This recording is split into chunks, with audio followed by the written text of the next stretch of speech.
Près de 80 des infrastructures de la Ville de Québec sont dans un état jugé satisfaisant. Mais pour assurer leur maintien ou encore améliorer leur état, la Ville prévoit devoir investir 5,5 milliards de dollars sur 10 ans. Elle doit dévoiler aujourd'hui le bilan de ses actifs et ça, c'est un exercice qu'elle fait tous les 3 ans. On parle d'infrastructures souterraines comme des conduites d'eau, on parle de bâtiments, de chaussées, de trottoirs.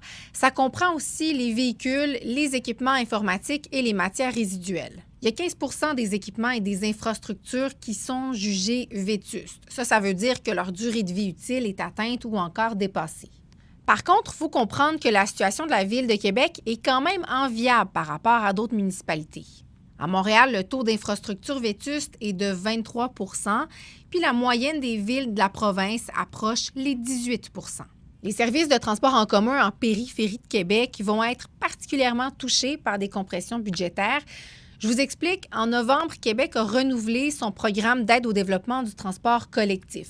Mais les sommes allouées au MRC pour leurs services de transport ont été amputées de 200 millions de dollars. Si on prend l'exemple de la MRC de la Côte-de-Beaupré, concrètement, elle va recevoir 369 000 dollars de moins par année jusqu'en 2027. Et ça, c'est plus que la moitié de son budget pour le transport en commun. Dans la Jacques-Cartier, le service ne pourra pas être maintenu à son niveau actuel. Le préfet s'attend à un manque à gagner de 950 000 $ sur 3 ans. Il y a donc beaucoup d'élus qui veulent que le gouvernement fasse marche arrière. Bien, on n'en revient pas, on n'a jamais vu ça. C'est une première. Donc, on ne peut pas s'attendre à ça en novembre, décembre. Dire, pour 2025, tu vas avoir 369 000 de moins, on coupe les budgets. Non seulement il y a maintenant, si on veut, moins de subventions et moins d'argent qui vient du gouvernement, mais on devait aller plus loin parce qu'on est face à des augmentations de coûts entre 30 et 50 %.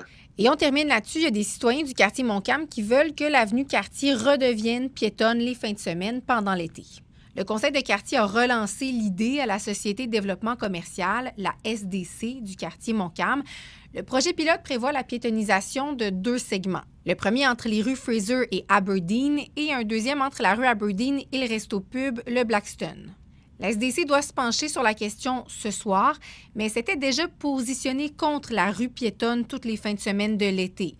Et l'été dernier, justement, elle a préféré fermer certaines sections aux voitures une dizaine de jours lors d'événements spéciaux.